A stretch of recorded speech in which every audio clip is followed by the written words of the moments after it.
तो आज का अपना सबसे पहला टॉपिक है projections.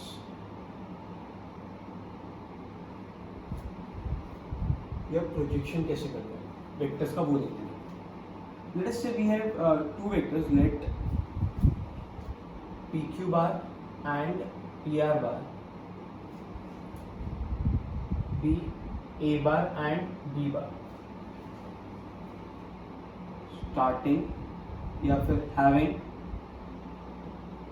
initial point as P। एक ही कॉमन पॉइंट रख के ना अपन दो वेक्टर्स बनाते हैं। पहले बनाते हैं अपन P से Q तक PQ बार,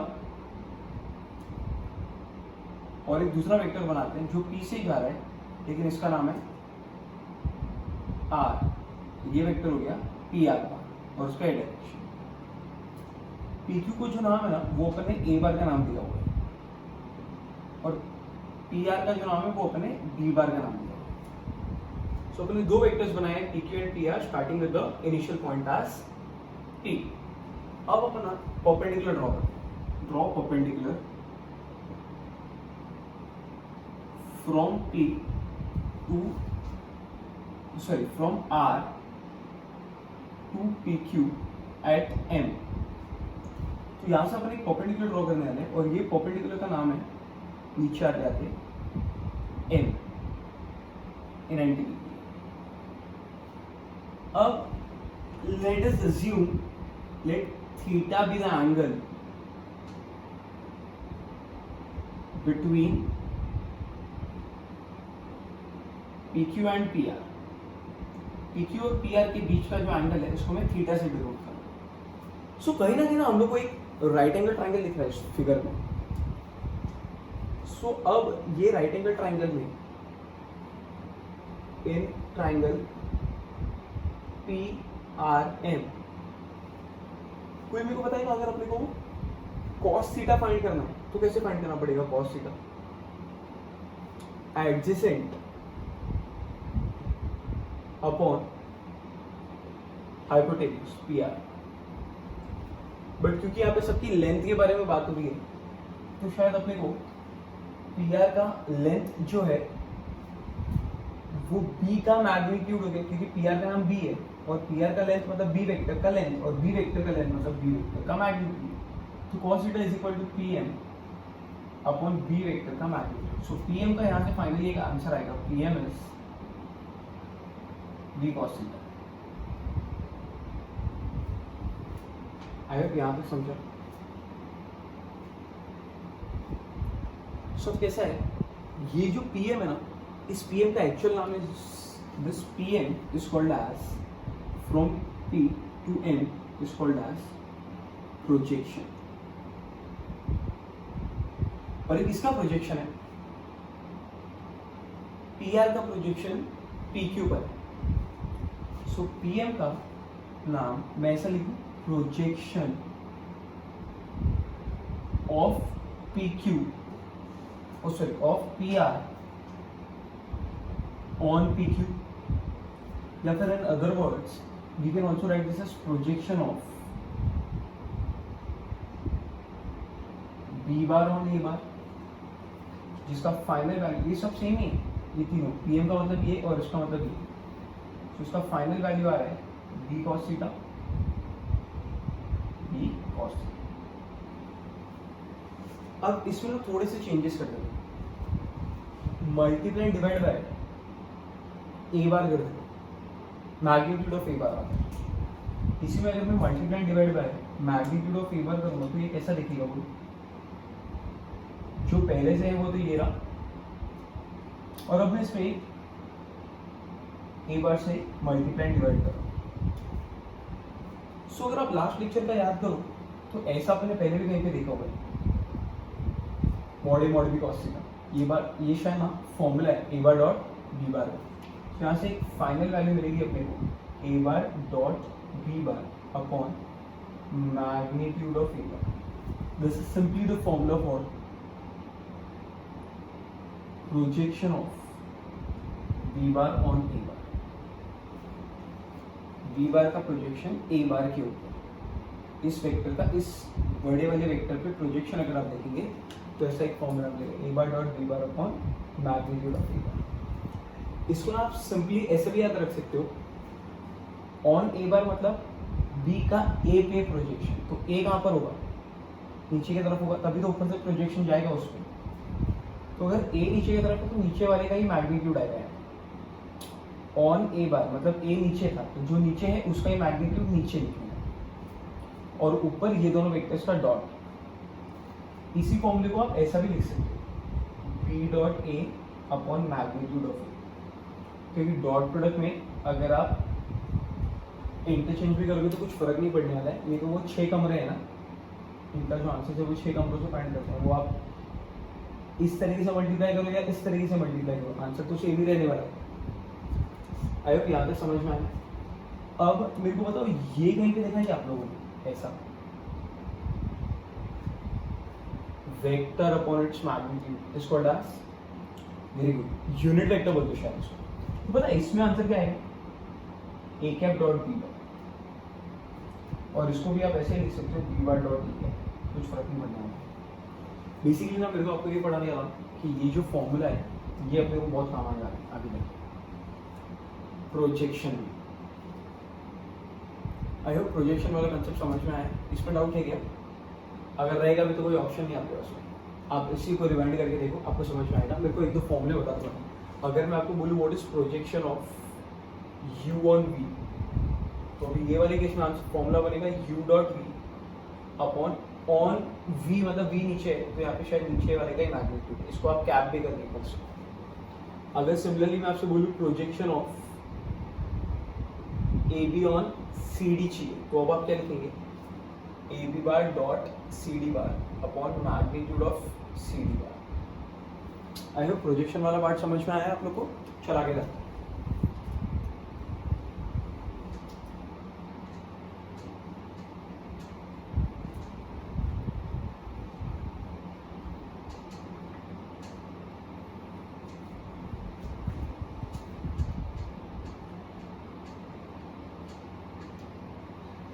एक बार ना लास्ट लेक्चर का भी रिवाइज कर लो।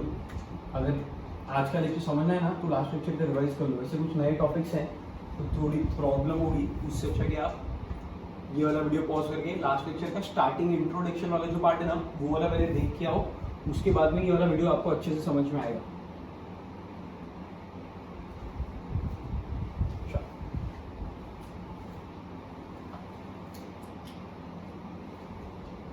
So the next topic we have is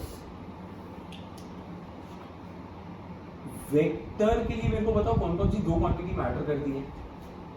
पहला तो है मैग्नीट्यूड और दूसरा है डायरेक्शन। इन दोनों को अगर साथ में मिला दिया जाए तो वेक्टर बन जाता है। वेक्टर का मैग्नीट्यूड निकालना तो अपने को आता है। मैग्नीट्यूड मतलब लेंथ, लंबाई, कैसे नापते हैं ये तो पता ही है, वो अंडर रूट ऑफ कंपोनेंट्स का स्क्वायर करने का। आज अपन ना डायरेक्शन के बारे में पढ़ाई करते हैं कि डायरेक्शन को कैसे स्टडी करनी है। अब डायरेक्शन पढ़ने के लिए ना हम लोग को एक्सेस बनाना पड़ेगा। सो लेट अस से अपने पास में वही पुरानी 3 एक्सेस हैं, ये y, ये वाला x और यहाँ ऊपर की तरफ जाता हुआ z। तो ये वाला पॉइंट ओरिजिन हुआ जहाँ पे दोनों एक दूसरे को 90 है, ये और ये भी एक दूसरे को 90 डिग्री पे, और ये वाला भी एक दूसरे को 90 डिग्री। शायद आपने पढ़ा हुआ भी है कि यहाँ पे 8 ऑक्टेंट्स आते हैं। उस 8 ऑक्टेंट में ना अपने को जो फिलहाल सामने की तरफ दिख रहा है ये मेरे ख्याल से फर्स्ट ऑक्टेंट है। तो अभी फर्स्ट ऑक्टेंट में ना अपन एक कोई भी पॉइंट अज्यूम कर लेते हैं। लेट अस से P point which is 10, 20, 30, 10, 20, 30, जो मेरे ख्याल से फर्स्ट ऑक्टेंट में लाई करेगा क्योंकि तीनों वैल्यूज पॉजिटिव है। ये अभी आपको फर्स्ट ऑक्टेंट में नहीं दिखेगा, अभी आपको शायद इधर दिखेगा XY प्लेन में, बट आप इसको इमेजिन करना मैं ज्वाइन कर रहा हूँ इससे ओरिजिन से अगर अपन इसको ज्वाइन करेंगे तो मैंने एक पॉइंट जो फर्स्ट ऑक्टेंट में था उसको ओरिजिन से ज्वाइन कर दिया है और इस पर मैं डायरेक्शन भी दे दूँगा। सो मेरे मेरे को ये P पॉइंट का ना एक वेक्टर बन के मिलेगा विच इज P बार, जिसको अपन पोजीशन वेक्टर के नाम से भी जानते हैं। ऐसा अपन लिखा भी करते थे, let P bar be the position vector of point P with respect to origin, ऐसा करके। सो मेरे को आराम से सोच के बता कि P बार का जो वैल्यू वो क्या आएगा, पॉइंट की पोजीशन बता रहे हैं ओरिजिन के रिस्पेक्ट में, तो 10 है 20J प्लस 30K, जिसमें 10, 20, 30 जो है वो क्या है, कंपोनेंट्स ऑफ द वेक्टर। और अगर अपन अब इसको ध्यान से देखेंगे ना, तो ये जो 10 है ना वो एक्स एक्सिस पे दिखा रहेगा, ये 20 वाई एक्सिस पे दिखा रहेगा और 30 जेड एक्सिस पे दिखा रहेगा। तीनों को साथ में मिलाया रहेगा तब जाके पॉइंट फर्स्ट ऑक्टेंट में आया रहेगा। उस फर्स्ट ऑक्टेंट को ओरिजिन से ज्वाइंट किया रहेगा, उस फर्स्ट ऑक्टेंट वाले ये पॉइंट को ओरिजिन से ज्वाइंट किया रहेगा।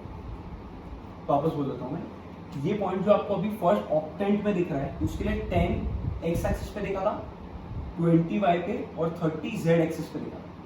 सबके मिलाने के बाद में एक पी पॉइंट बना, उसी पॉइंट को मैंने ओरिजिन से ज्वाइंट किया तो पी बार बना। इसमें 10, 20, 30 are nothing but the components of the vectors.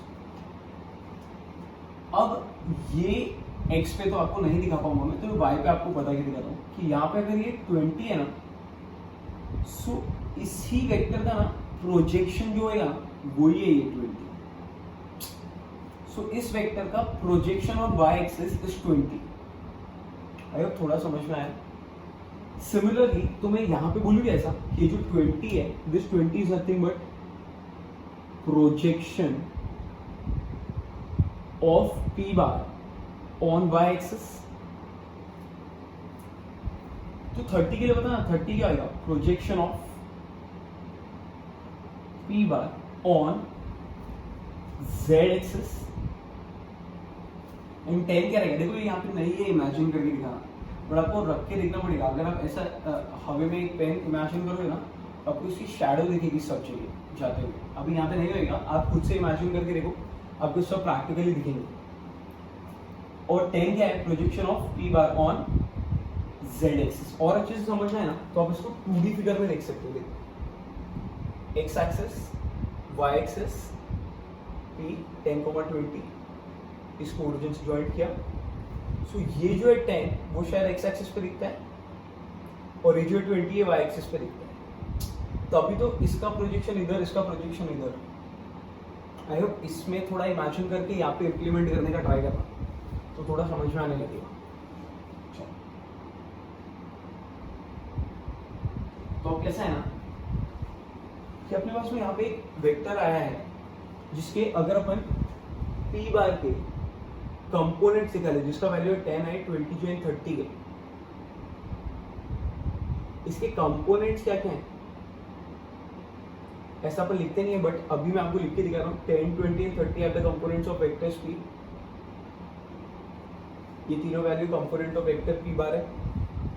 अब यही वैल्यू का ना हम लोग डायरेक्शन रेशियोज के नाम से भी जानते हैं, जिसको प्यार से कभी कभी बोला जाता है DRS। क्या बोलते हैं इसको, DRS, जिसके वैल्यूज हो जाते हैं 10, 20, 30। तो direction ratios are nothing but the components of vectors. I hope समझ में आया।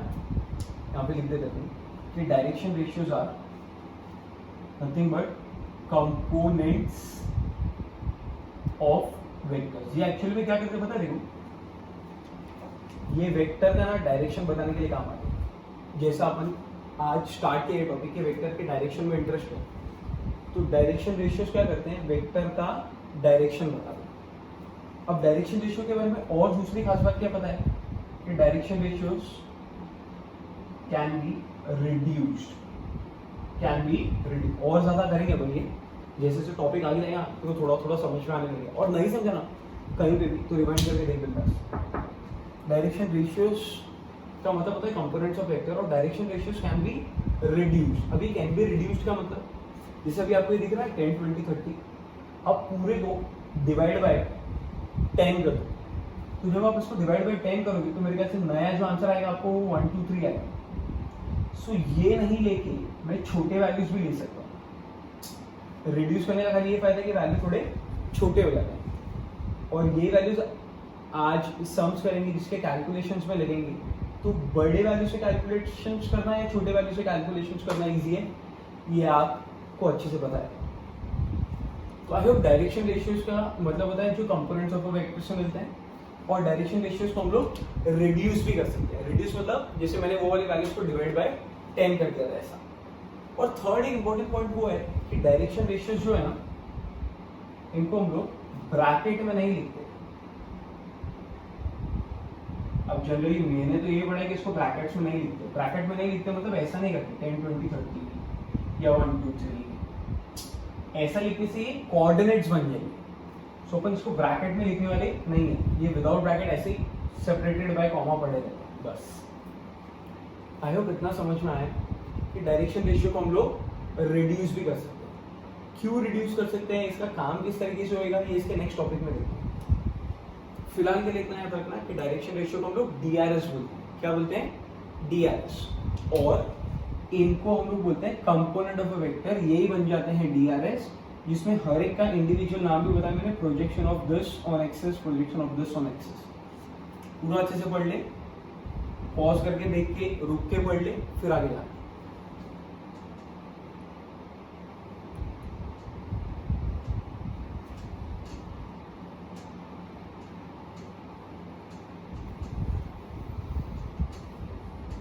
तो अभी जो अपन ने पढ़ा इसको हम लोग बोलते हैं डायरेक्शन रेशियोज। अब इसके बाद वाला जो टॉपिक है ना, उसका भी नाम समवॉट रिलेटेड टू डायरेक्शन ही है, जिसका नाम है डायरेक्शन कोसाइंस। अब डायरेक्शन कोसाइंस क्यों? अगर आप लास्ट लेक्चर का रिवाइज करे हो, जैसा मैंने आपको बोला था पॉज करके रिवाइज करके फिर आओ इस वीडियो पे, तो लास्ट लेक्चर में ना अपने ये देखा ना कि एंगल कैसे फाइंड करेंगे दो वेक्टर्स के बीच में। अब दो वेक्टर के बीच का अगर अपने को एंगल फाइंड करना है ना, तो अपन ऐसा फॉर्मूला पढ़ा cos theta is equal to a bar dot b bar upon modulus of a bar into modulus of b bar, ऐसा करके एक फॉर्मूला आपको दिया था। This formula is used to find angle between a bar and b bar where the angle is denoted by theta. अब जो next topic है इसका नाम है डायरेक्शन कोसाइंस। अब कोसाइन का जो कॉस है ये यही वाला कॉस है, जो कब काम आता है, जब क्या फाइंड करना रहता है आपको को, angle between vectors, angle between vectors. ठीक है, अभी ये यहां पे कैसे फाइंड करेंगे अपन ना P पॉइंट लेते हैं वापस से, लेकिन अभी अपन A1 A2 और A3 करके लेते हैं। तो 10 20 30 करके जो भी अभी लिया ना, वो अपन थोड़ी देर बाद ट्राई करें। फिलहाल के लिए अपन इसको A1 A2 A3 करके एज्यूम करते हैं।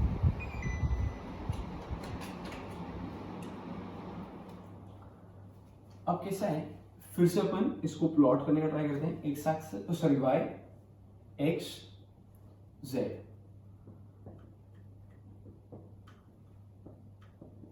this is origin, this point is somewhere here P, A1 A2 A3। इसको अगर मैं वापस से ओरिजिन से ज्वाइन कर दूं तो मेरे को एक वेक्टर बनके मिलेगा जिसका नाम होगा OP बार, जिसको लिखने का तरीका होता है P bar minus O bar, but O तो मेरे ख्याल से ओरिजिन है, तो इसको अगर मैं इग्नोर भी करूंगा तो शायद डायरेक्ट वैल्यू आएगी P बार, जिसका आंसर आने वाला है यहां से A1 I क्या है, A2 J क्या है, A3 K क्या है।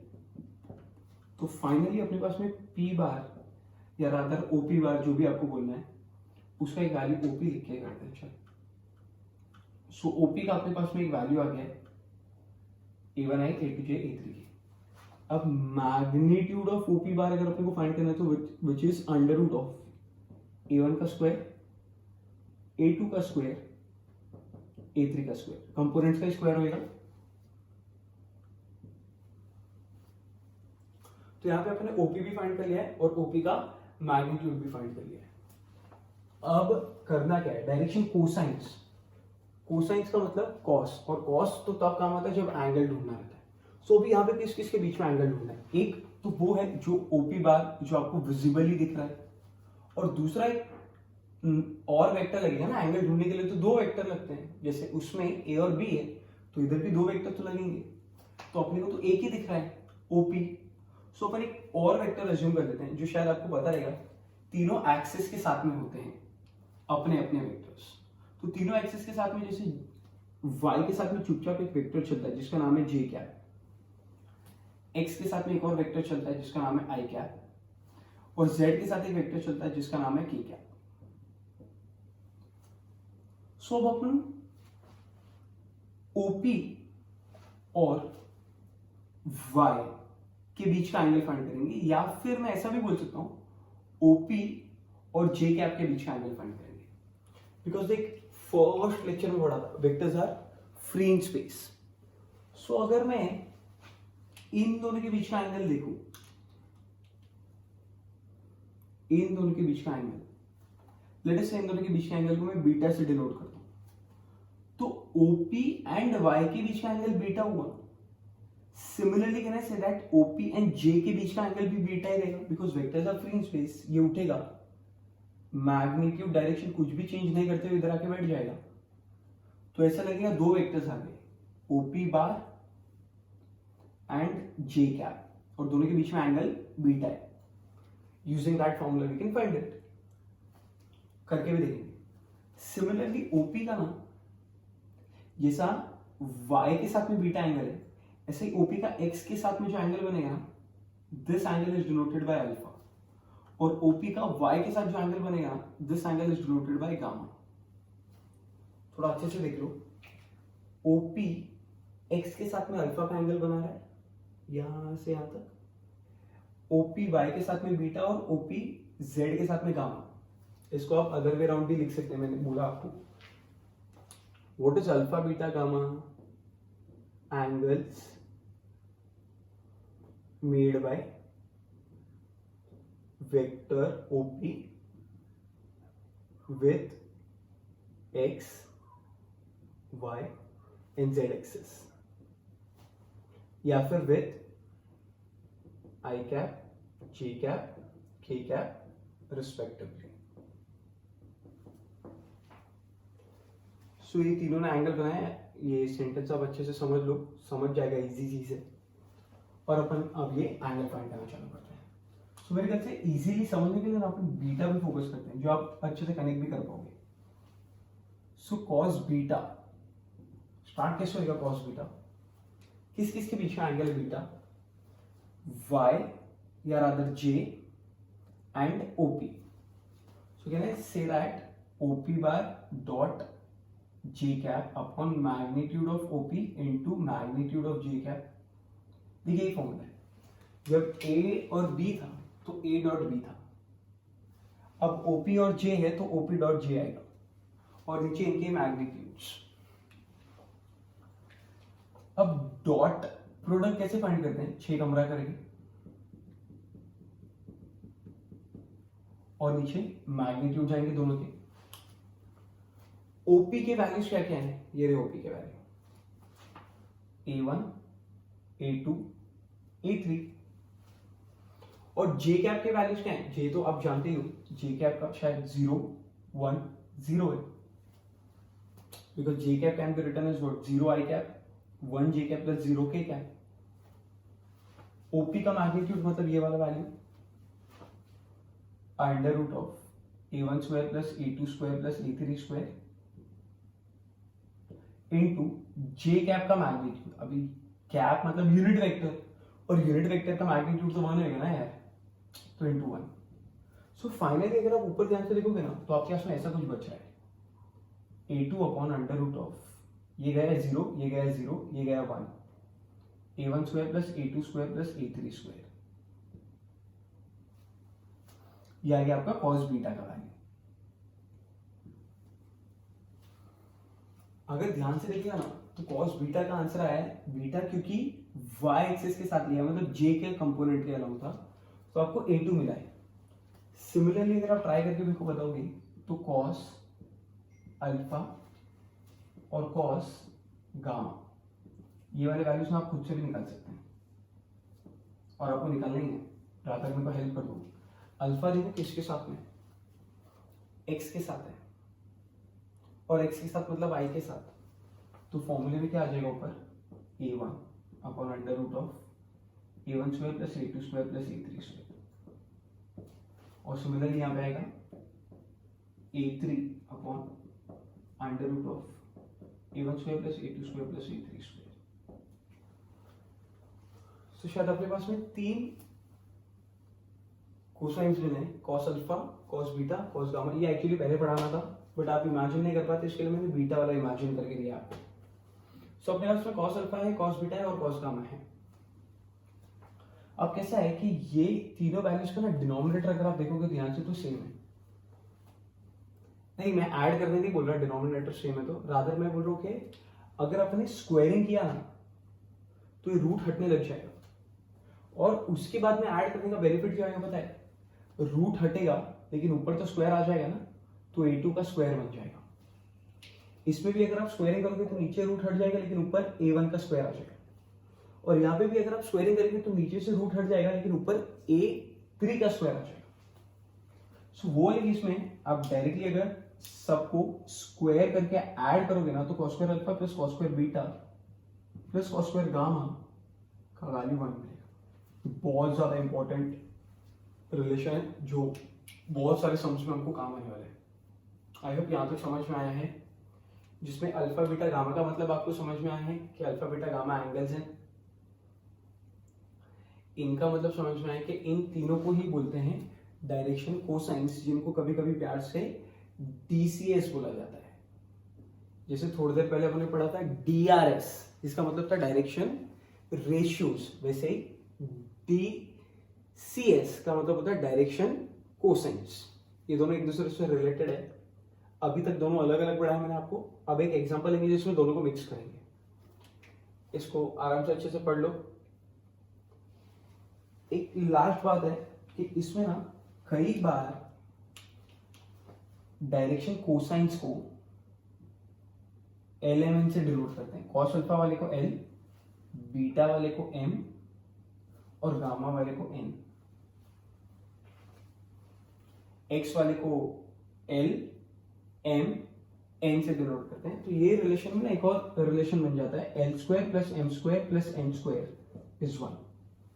ये भी कई बार सम्स में काम आएगा आपको। सो अपने पास में 2 रिलेशन हैं, डायरेक्शन कोसाइंस के फॉर्मूलेज हैं।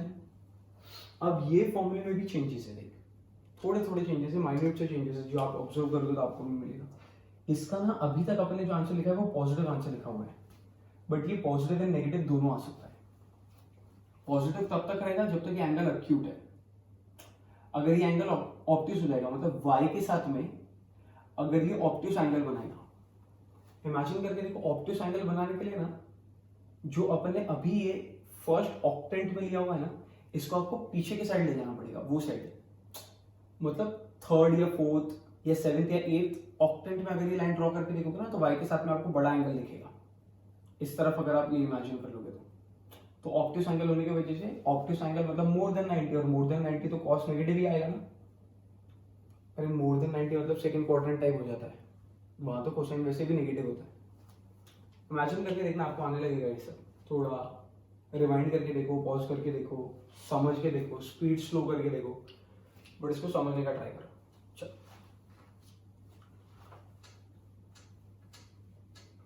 अब इसके बाद में क्या है अपने पास,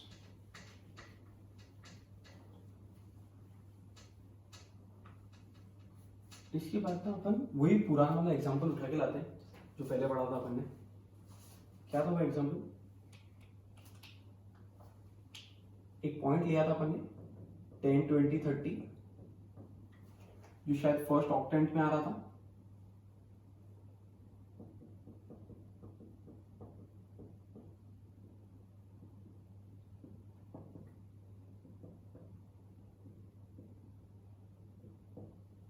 यहां से अपन को पी बार की वैल्यू मिली हुई है 10i, 20j, 30k, और यहां से अपन को पी का मैग्नीट्यूड भी मिला हुआ है under root of 10 square, 20 square, 30 square, जिसका वैल्यू अप्रोक्सीमेटली हो रहा है 100, 400, 900, 1400। जिसको मैं 10√14 भी लिख सकता हूं। ये P का मैग्नीट्यूड है। अब इसमें मेरे को चेक करके बताओ, ये अगर मेरा P बार है तो यही वाला एंगल शायद अल्फा होगा ना, सॉरी यही वाला एंगल शायद बीटा होगा ना। y के साथ जो एंगल बनाता है वेक्टर, उसको ही तो अपन बीटा से डिनोट करते हैं, और ये बीटा फाइंड करने के लिए फॉर्मूला यूज करना पड़ेगा। So what is cos beta? Plus and minus लू या प्लस लू? प्लस, क्योंकि अपना पॉइंट शायद फर्स्ट ऑक्टेंट में। A2 मतलब 20, सेकेंड वाला मिडिल वाला वैल्यू था A2 upon under root of A1 का स्क्वायर, A2 का स्क्वायर, A3 का स्क्वायर, मतलब इनका इसका इसका सबका स्क्वायर करेंगे तो ये आंसर आएगा 10√14। करके भी देख लो, 10 square 20 square 30 square, which finally turns out to be 20 upon 10√14. 002 answer is 2/√14। I hope ये सब समझ में आया। अब देख हुआ क्या, अपन ने DCS फाइंड किया है। अब DCS में जो आप वैल्यूज लिखते हो ना, ये अल्टीमेटली DRS ही होते हैं। जैसा आपको बताया था कि इसके कंपोनेंट्स को ही हम लोग DRS भी बोलते हैं। सो यही वेक्टर का अगर मैं आपसे DRS पूछूं तो इसका DRS क्या है? DRS are nothing but the components 10, 20, 30, which can be reduced also. So the new DRS is 1, 2, 3. अब वापस अपन cos बीटा फाइंड करते हैं, लेकिन अब वो रेड वाले वैल्यूज लेके फाइंड करते हैं। तो अब नया वैल्यू आएगा A2 का 2 upon under root of 1 square plus 2 square plus 3 square, 1 square 2 square 3 square, which is 2 upon under root of 9 plus 1 10 और 4 14, 2 अपॉन रूट 14। तो दोनों से आंसर सेम आया। सो क्या हुआ अपने को, DRS रिड्यूस करने का फायदा क्या होता है? पहला फायदा DRS रिड्यूस करने का कि जो DRS है वो DCS में यूज होता है। DRS DCS में काम आता है।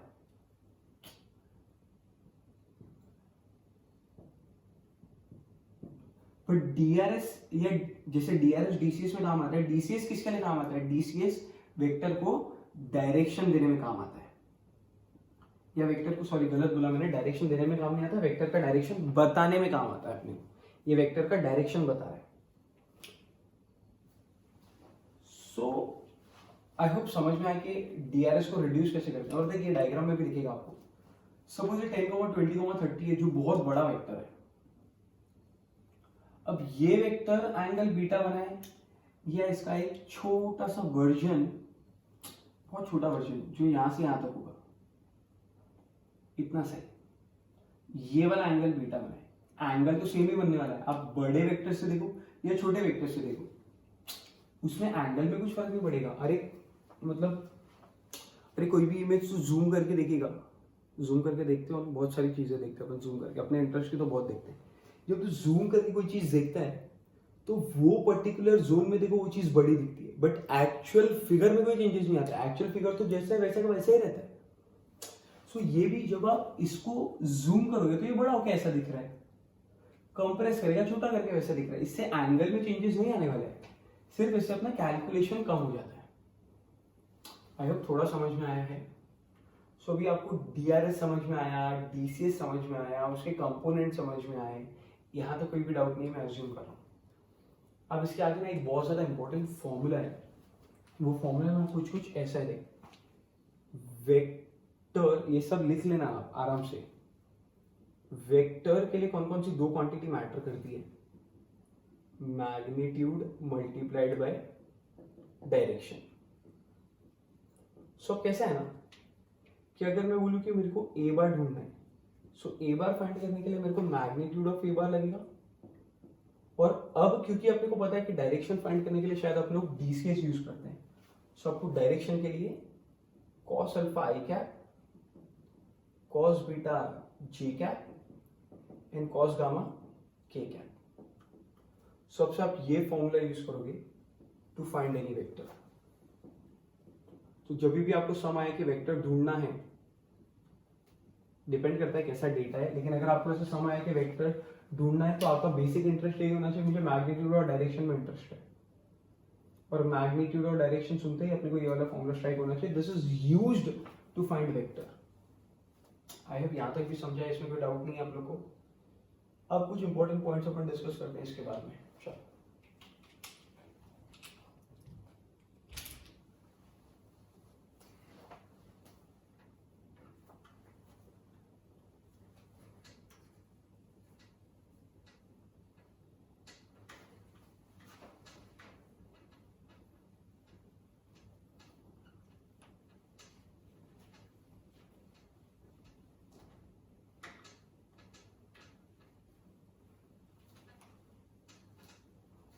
तो अभी तक जैसे अपने को खाली ये पता था कि वेक्टर का मैग्नीट्यूड कैसे निकालने का, आई होप यहाँ पे जो अपने टॉपिक सीखे इससे अपने को ये समझ में आए कि वेक्टर का डायरेक्शन कैसे निकालने का। सो अभी दोनों चीज मिल सकती है, अभी दिशा भी मिलेगी और लंबाई भी मिलेगी। और अगर अपने को दिशा में इंटरेस्ट है तो तेरे को वीडियो वापस देखना पड़ेगा। एक्चुअली मैं क्लास में पढ़ूंगा ना तो बहुत ज़्यादा मस्ती के साथ में पढ़ सकता हूँ, बहुत इंटरेस्टिंग टॉपिक है। अभी आप लोग का रिएक्शन मिलता नहीं है तो समझ में नहीं आ रही कैसे पढ़ाना है, बट अभी आप बोर्ड्स के रिस्पेक्ट में तो ये सब खत्म करने का ट्राई करो रिवाइज कर करके। बाकी अपन वापस से जब क्लास चालू होगा फिर से वही धतिंग करेंगे, फिर से मचाएंगे सब। चल आगे जाते हैं। अब कैसा है ना कि सपोज अपने पास एक लाइन है जो ओरिजिन से पास हो रही है। देख मैं जो वर्ड यूज कर रहा हूं उसको ध्यान से देखना, एक लाइन है जो ओरिजिन से पास हो रही है, और अपने पास में एक वेक्टर है जो इसके पैरेलल ऊपर से जा रहा है।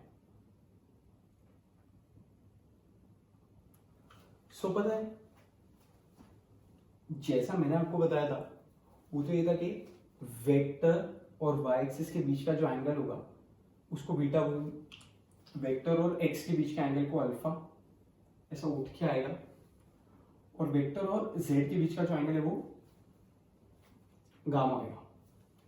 बट अगर लाइन और वेक्टर एक दूसरे को पैरेलल है ना तो शायद लाइन भी वही अल्फा बीटा गामा बनाएगी जैसा वेक्टर बना रहा था।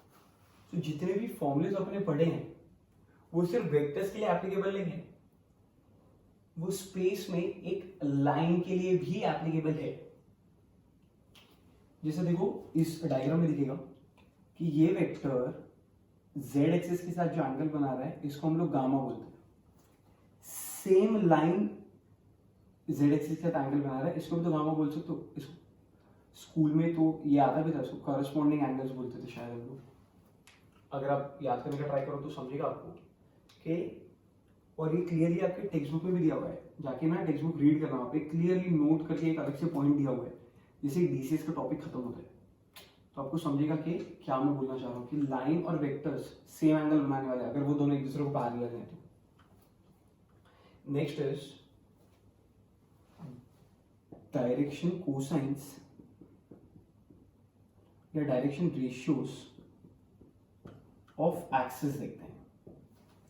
अब जैसे एक्स एक्सिस का डायरेक्शन रेशियो देखोगे ना तो डायरेक्शन रेशियो किस में से निकालते हैं? वो डायरेक्शन रेशियो हम लोग शायद कंपोनेंट में से निकालते हैं, और एक्स एक्सिस के साथ में जो वेक्टर है वो तो आई कैप है, और आई कैप को एक्चुअली में लिखने का तरीका क्या है? 1 आई कैप 0 जे कैप 0 के कैप। अगर आप इसके कंपोनेंट देखोगे तो 1 0 0 है, और जो कंपोनेंट होते हैं वो ही डायरेक्शन रेशियोज भी बनते हैं। तो एक्स एक्सिस का कंपोनेंट है 1 0 0। सिमिलरली वाई एक्सिस का जो कंपोनेंट है आप इमेजिन करके देखना वो 0 1 0 आएगा, और जेड एक्सिस का जो कंपोनेंट है वो 0 0 1 आएगा। ये तो डायरेक्शन रेशियोज की बात होगी। फिर आता है डायरेक्शन कोसाइंस। अब डायरेक्शन कोसाइंस में बड़े बड़े वर्ड्स लिख रहा हूँ, पूरा डायरेक्शन कोसाइंस आप पूरा नहीं लिखे डीसीएस भी लिखेंगे तो भी चलेगा, वही लिखना। टेक्स्ट बुक में भी वही आता है, बोर्ड्स एग्जाम में भी डीसीएस ही आएगा। सो डीसीएस ऑफ एक्सिस क्या क्या आएंगे? अगर आप एक्सिस के डायरेक्शन क्वेश्चन देखोगे तो आपको एक्स एक्सिस का डायरेक्शन क्वेश्चन क्या मिलेगा बोल, π/2 0 0 ना। इनसे बोला कि बाकी का आप कुछ ट्राई करें तो आपको आने लगेगा। आई होप यहाँ तक समझा आप लोग को। या π/2 0 0 नहीं, 0 0 π/2, सॉरी मैंने रॉन्ग लिखा, 0 0 π/2 है, नहीं 0 π/2 आएगा। इमेजिन करके देखो, इमेजिन करके देखो, सम्स भी है, गवर्नमेंट टेक्स्ट बुक पढ़ो, आपको सब क्लियर सेंटेंसेस वहां पे मिलेंगे, और इमेजिन भी करके देखना तो आपको समझ आएगा। चल, आफ्टर दिस वी हैव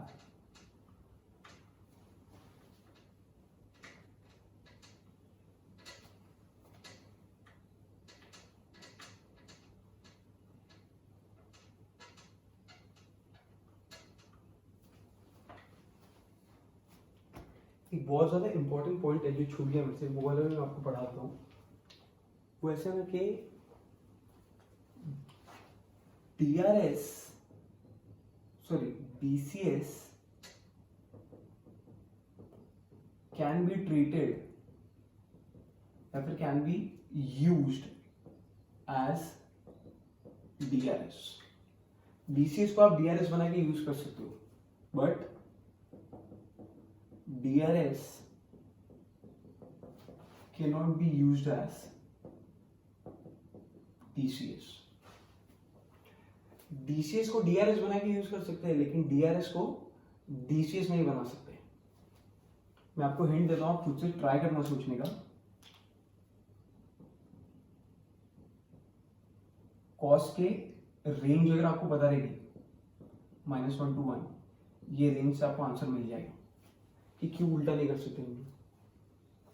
आप खुद से ढूंढने का ट्राई करना। And there is one relation between DRS and DCS।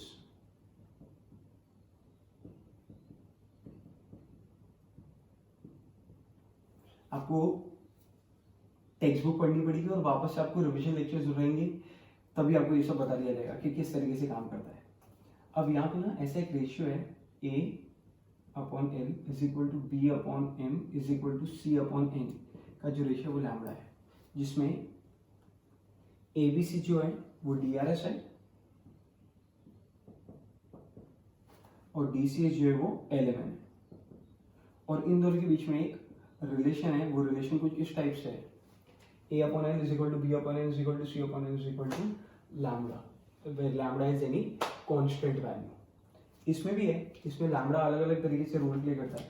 Lambda अगर पॉजिटिव रहेगा तो ऑब्ट्यूट एंगल रहेगा, और लैम्बडा अगर नेगेटिव रहेगा तो ऑब्ट्यूस एंगल रहेगा।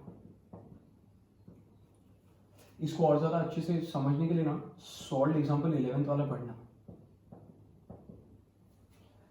वो लोग के मेथड से मत ट्राई करना, मैंने जो आपको पढ़ाया है आप उसके मेथड से एक बार ट्राई करना, आपको समझ में आएगा। और नहीं समझा ना सो आप कमेंट करके बता देना। अभी आप हाँ वो इंस्टाग्राम फेसबुक वहाँ पे आप जाके देखोगे तो वहाँ पे सब डिटेल्स है कि आपको कहाँ पे कमेंट करना है। आप कमेंट करके बताएंगे तो आपको वहाँ पे मैं एक्सप्लेन कर दूंगा ज़्यादा अच्छे से। फिलहाल के लिए इतना ही है, जितना आपने पढ़ा उतना आप एक बार रिवाइज करो। एक्सरसाइज स्टार्ट करते हैं थोड़ी देर में।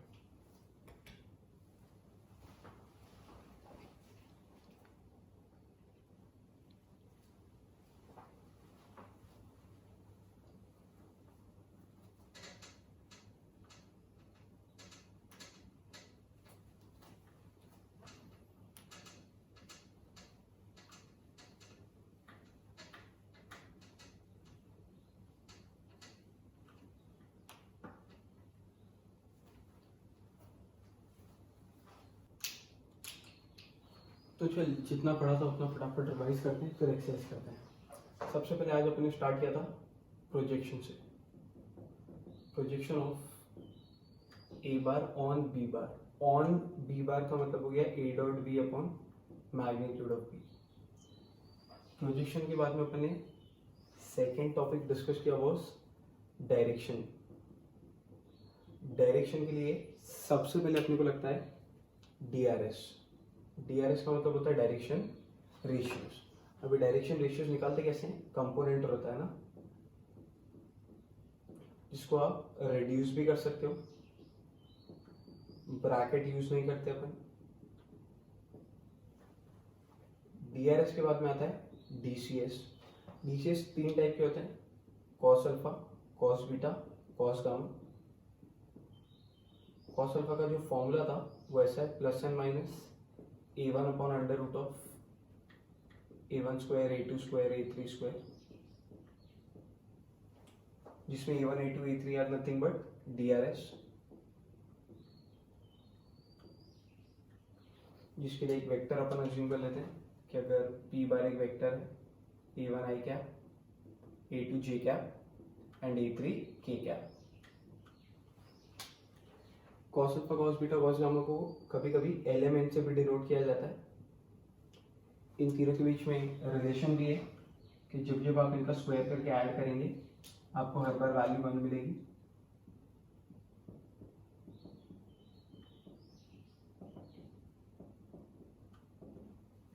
जिसमें अगर आपको पता रहेगा तो what is alpha, angle made by vector और line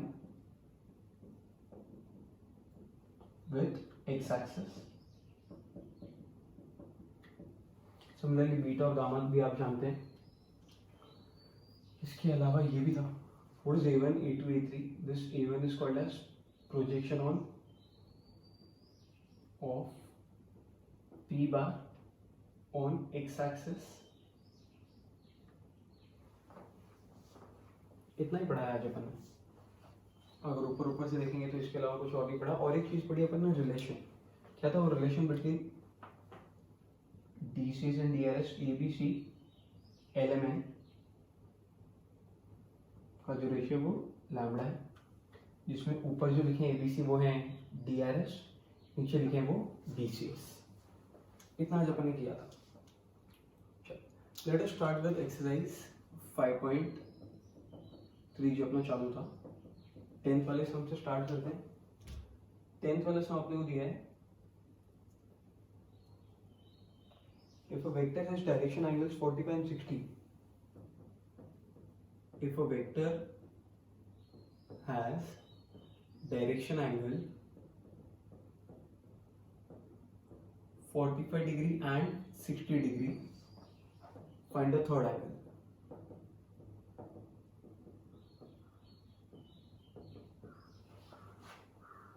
If a vector has, if मतलब अगर एक वेक्टर का डायरेक्शन एंगल्स, अब डायरेक्शन एंगल जो अपन ने पढ़े हुए हैं वो शायद 3 टाइप के होते हैं।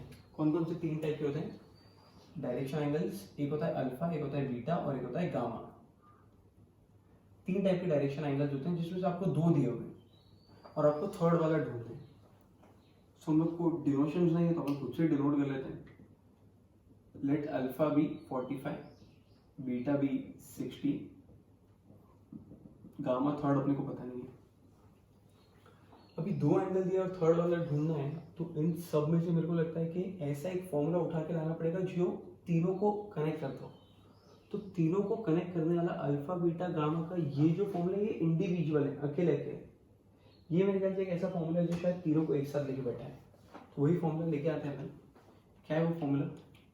Since cos square alpha, cos square beta, cos square gamma is 1। Value डाल दो, आंसर आ जाएगा। What is alpha? 45, तो cos 45, cos 60, cos square gamma. cos 45 1/√2 का स्क्वायर 1/2, cos 60 1/2 का स्क्वायर 1/4, cos स्क्वायर गामा। 1/4 तो हाफ, 3/4 एक अब आ जाएगा, तो 1 - 3/4 which is 1/4, taking square root। 2 answers आएंगे, पॉजिटिव एंड नेगेटिव, 1/2, और आपके दोनों आंसर्स राइट है। तो cos अल्फा जो है वो आपको पता भी है शायद कि cos अल्फा बीटा गामा तीनों पॉजिटिव नेगेटिव होते हैं। फॉर्मूले में भी पढ़ा है अपन ने। और ये भी पता है कि पॉजिटिव कब होगा जब एक्यूट एंगल बन रहा होगा, और नेगेटिव कब होगा जब ऑब्ट्यूस एंगल बन रहा होगा।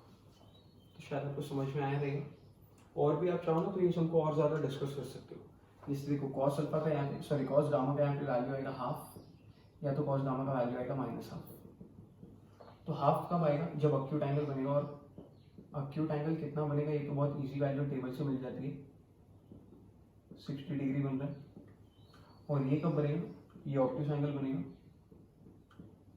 कब आता है, माइनस हाफ 120 डिग्री में। तो ऐसा एक वेक्टर आप इमेजिन कर सकते हैं जो x के साथ 45 डिग्री बना रहा है क्योंकि अल्फा 45 है, y के साथ 60 डिग्री बना रहा है बिकॉज बीटा 60 है, और z के साथ में 60 डिग्री बना रहा है क्योंकि गामा 60। तो शायद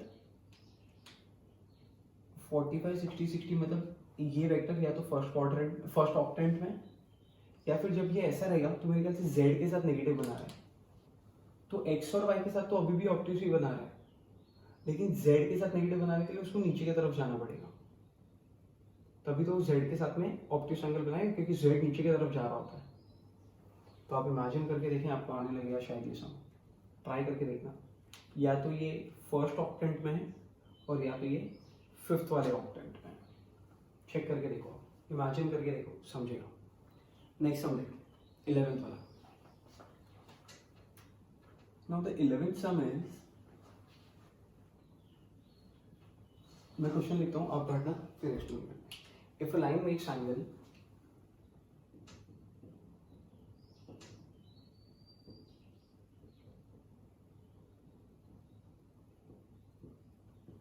if line makes an angle of 90, 135 and 45 with x, y and z axis, 90, 135 and 45 degree with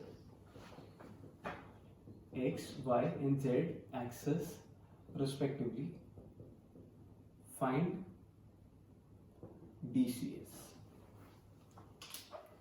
question पढ़ो, समझेगा, थोड़ा सा इजी है ये, और जिनको कुछ नहीं आ रहा उनको लास्ट वाला लाइन तो समझ में आ रहा है। फाइंड DCS मतलब DCS दिया है, DCS ढूंढना है, ऑब्वियसली ढूंढना है। अब कितने टाइप के DCS होते हैं, 3, कॉस अल्फा, कॉस बीटा और कॉस गामा। आपको कौन सा वाला ढूंढना है, आपको तो शायद तीनों ही ढूंढना है। फाइंड DCS मतलब कॉस अल्फा भी ढूंढो, कॉस बीटा भी ढूंढो और कॉस गामा भी ढूंढो। अब वैसे ये सम तो बहुत इजी लग भी रहा है आपको। एक लाइन है, देखा, अभी इस समय वेक्टर नहीं है, एक लाइन है जो एंगल बनाती है 90 डिग्री का, 135 degree and 45 degree with X, Y and Z axis respectively. तो एक्स के साथ में जो एंगल बनता है, एक्स के साथ में बनने वाले एंगल को हम लोग मेरे ख्याल से अल्फा से डिनोट करते हैं, और अल्फा का ही वैल्यू आपको 90 डिग्री दिया हुआ है। तो सॉल्यूशन के हिसाब से तो अल्फा 90 है, बीटा 135 है और गामा 45 है। अरे अब तो बहुत ही ईजी हो गया ना, आपको वैल्यूज उठा के इसमें छोड़ देना है खाली, तो आपको आ जाएंगे आंसर्स। cos 90 0, cos 135 -1/√2, cos 45 1/√2। कर लो, ये इजी समझ आएगा आपको। नेक्स्ट हम देखते हैं, 13th हो गया, सॉरी अपन ये कौन सा किया, 11th के बाद में देखते हैं 12th। Notice 12th।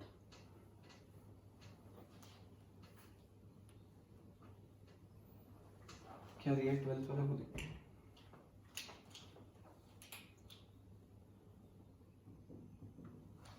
Twelfth sum बोल रहे हैं हम लोग को, वो if a line has direction ratios, DRS, if a line has direction ratios 4, -12, 18, find DCS।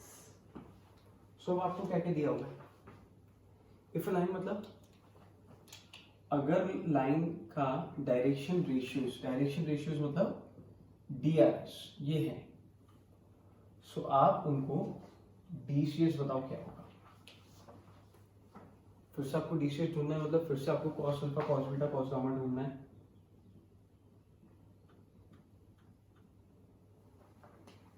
अब अपने cos alpha, cos beta, cos gamma ढूंढना है, इंडिविजुअली ढूंढना है, तो पहली बार ये फॉर्मूला नहीं आने वाला, ये बचता है। बट ये फॉर्मूले में ये सब वैल्यूज अगर पता रहेगी ना, तो ही आप ये फॉर्मूला यूज कर पाओगे। और ये सब वैल्यूज का मतलब होता है DRS। तो अगर DRS पता है तो we can use this formula, और हमको तो शायद DRS ही दिया हुआ है ना, सो आप यूज कर भी पाओगे। तो स्टार्ट।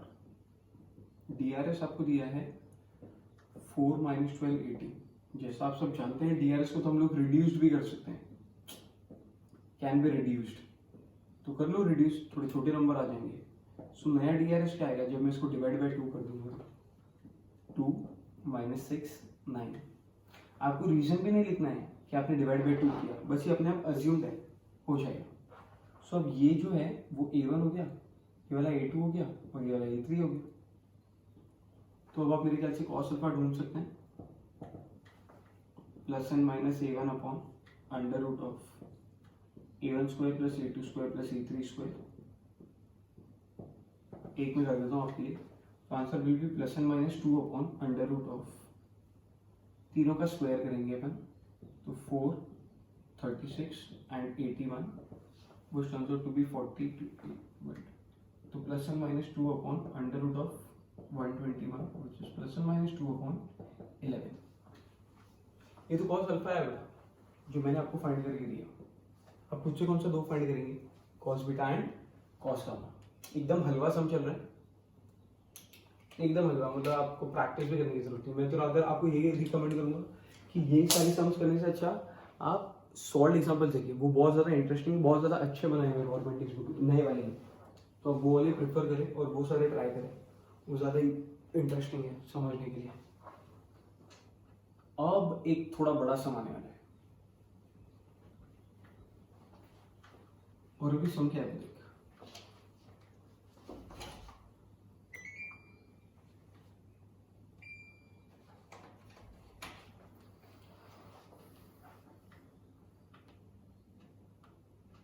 और ये जो आप सम करेंगे ना, ये बोर्ड्स एग्जाम में बहुत बार आया हुआ है, तो हम लोग देखते हैं। थोड़ा बड़ा समय, 4 मार्क का समय ये, और सब कुछ ऐसा है।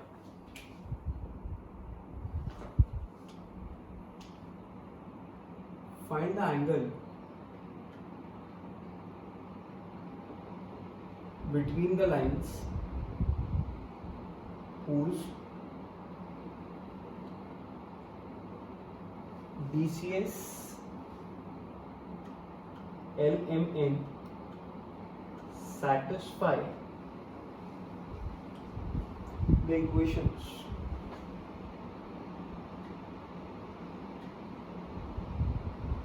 दो इक्वेशन दिए हुए हमको, phi L प्लस m प्लस 3m and phi mn minus 2nl plus 6ln is equal to 0। Question में वापस रीड करता हूँ आप लोग के लिए एक बार।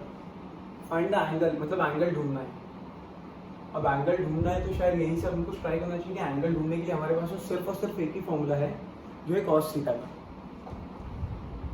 अब वो फॉर्मूला कैसे यूज करेंगे, क्या करेंगे, वो सब में देखते हैं। Find the angle between the lines.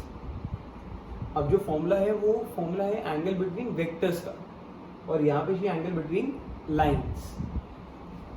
whose DCS, whose मतलब जिसके, किसके, लाइन्स के DCS एलिमेंट हैं जो सेटिस्फाई करते हैं ये दोनों इक्वेशंस को।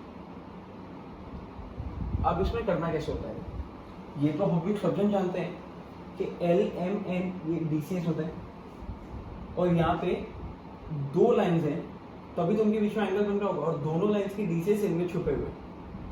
अब वो निकालेंगे कैसे, वो देखो। दोनों इक्वेशन लिख लेते हैं। पहली इक्वेशन क्या है, phi L m 3n, and second equation is phi mn minus 2nl plus 6ln। अब जो छोटी इक्वेशन है ना, उसमें से कोई भी एक वैल्यू निकालो। छोटे इक्वेशन में से वैल्यू निकालेंगे एंड बड़ी में डालेंगे।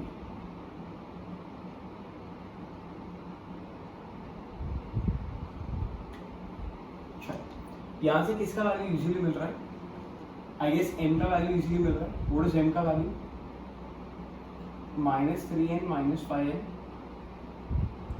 ये वैल्यू उठा के इसमें सब्स्टिट्यूट करेंगे हम लोग बड़े वाली इक्वेशन में, इसको नाम दे देते हैं इक्वेशन नंबर 1।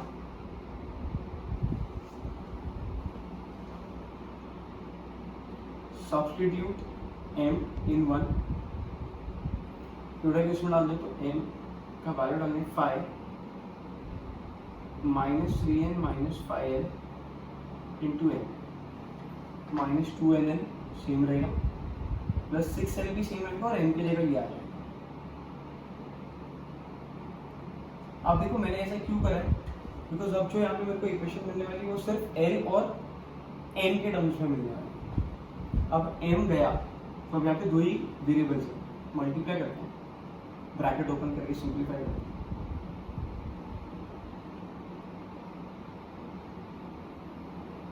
यहाँ से 5 और यहाँ से n मल्टीप्लाई हो रहा है,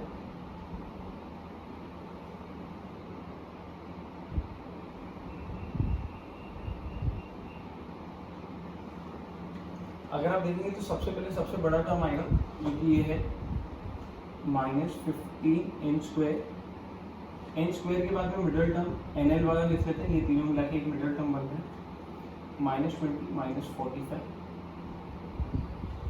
और फिर ये ले लेते हैं -30l²। तो थ्रू आउट डिवाइड बाय 15 करते हैं, रादर -15 करते हैं, माइनस में चले जाएगा, तो n² plus 3ln plus 2l² is equal to 0। अब आप ध्यान से देखेंगे तो आपको कंपलसरी यहाँ पे क्वाड्रेटिक इक्वेशन मिलेगा, ये कंपलसरी हो हर समय हो जाता है। सो अभी क्वाड्रेटिक इक्वेशन को सॉल्व करते हैं, फैक्टर्स निकालते हैं। फैक्टर्स बहुत इजी है, 2 के फैक्टर्स 2 1 जा 3 भी आ रहा है। सब क्या मिलेगा आपको, n² nl 2nl 2l² is equal to 0। देख लो पेयर बना के n कॉमन ले लेते हैं, अंदर बच जाएगा n plus l, 2l common लेते हैं n plus l, n plus 2l into n plus l। इसका मतलब हो गया n प्लस 2l इज 0 और else n plus l is 0। अब यहाँ तक आने के बाद ना आप वैल्यू फाइंड करोगे फिर से, जैसे आपने यहाँ पे की थी थोड़ी देर पहले। अब आप यहाँ से निकालें व्हाट इज n का value -2l, what is n का वैल्यू -l। अब दो अलग अलग पार्ट्स में समझाएगा, अब वो कैसे चलेगा। n का वैल्यू आया -2l, ये n उठा के इसमें छोड़ दे, ये n जो मिला है आपको, ये n इसमें डाल दो। जैसे आप n का वैल्यू डालोगे तो ये बन जाएगा m सब्स्टिट्यूट n इन m। आराम से समझना, बहुत इजी है ये, नहीं समझा तो बीच में ही, अगर नहीं समझा तो यहीं से पूरा रिवाइंड करके देखना, फिर ही आ गया एकदम हलवा है। ये वैल्यू इसमें डाल देंगे, m इज -3 इंटू -2l -5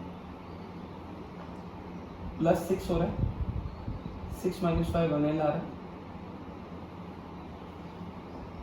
ऐसे ही आपको यहाँ पे भी करना है, ये n का वैल्यू उठा के उसमें डाल देना है, तो सब्स्टिट्यूट n इन m। जैसे आप ये वैल्यू उसमें डाल दोगे तो ये बन जाएगा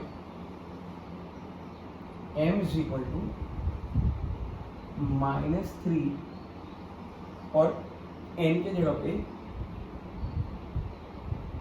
-l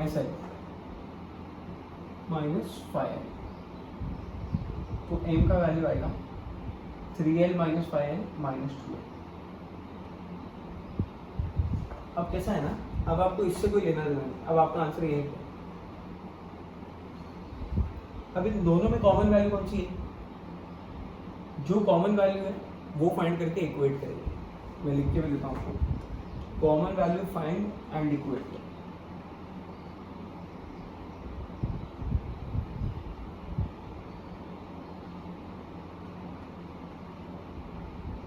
ये चीज दोनों के लिए एप्लीकेबल है, कॉमन वैल्यू फाइंड करनी है, इक्वेट करनी है। तो फाइंड कर लेते हैं ना कॉमन वैल्यू। मेरे ख्याल से एल है कॉमन वैल्यू, तो एल का वैल्यू यहां से एम है,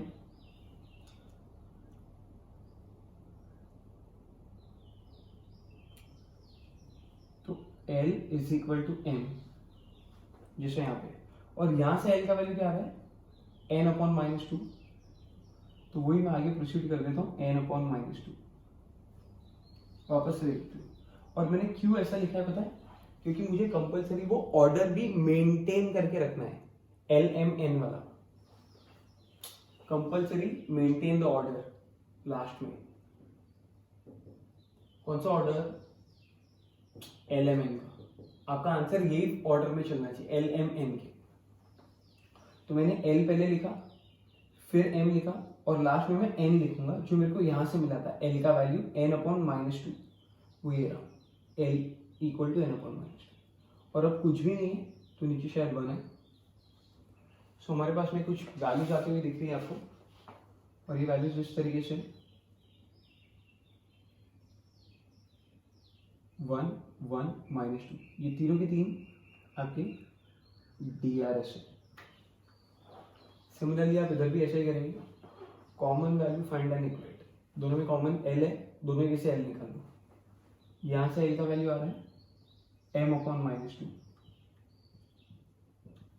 और यहां से एल का वैल्यू आ रहा है n अपॉन -1, और यहाँ पे कुछ भी नहीं है तो 1। So the final value for this DRS is 1 -2 -1। सम खत्म नहीं हुआ है, अभी जो आपको मिला है ना वो 2 DRS मिले हैं। आपको DRS नहीं फाइंड करना था, आपको तो मेरे ख्याल से एंगल ढूंढना था, और अगर अपने को एंगल फाइंड करना है तो एंगल फाइंड करने का जो आपको फॉर्मूला है वही यूज करेंगे। कैसा है वो formula, cos theta is equal to, ऊपर एक्चुअल में 6 कमरे आते हैं और नीचे ना 2 कंपोनेंट्स आते हैं। अब वही करने वाले, 6 कमरों के लिए 6 वैल्यूज हैं, और कंपोनेंट्स के लिए आप यहाँ से उठा के वैल्यू डालें, तो प्रॉपर आपको एक cos थीटा का वैल्यू मिलेगा। cos थीटा भी नहीं, आपको थीटा ढूंढना है तो आप cos इनवर्स करके करना, तो आपको आएगा समझ में। बहुत इजी है, ये वाले पॉइंट्स पे आप ध्यान देना जो मैंने लिख के दिए अलग से, तो शायद आपको ज्यादा अच्छे से समझ में आ जाएगा सब। दैट्स इट फॉर टुडे, आज के लिए इतना ही करते हैं, नेक्स्ट लेक्चर में कुछ और इंटरेस्टिंग पार्ट देखते हैं। चलो, till then bye bye, take care, stay home, stay safe.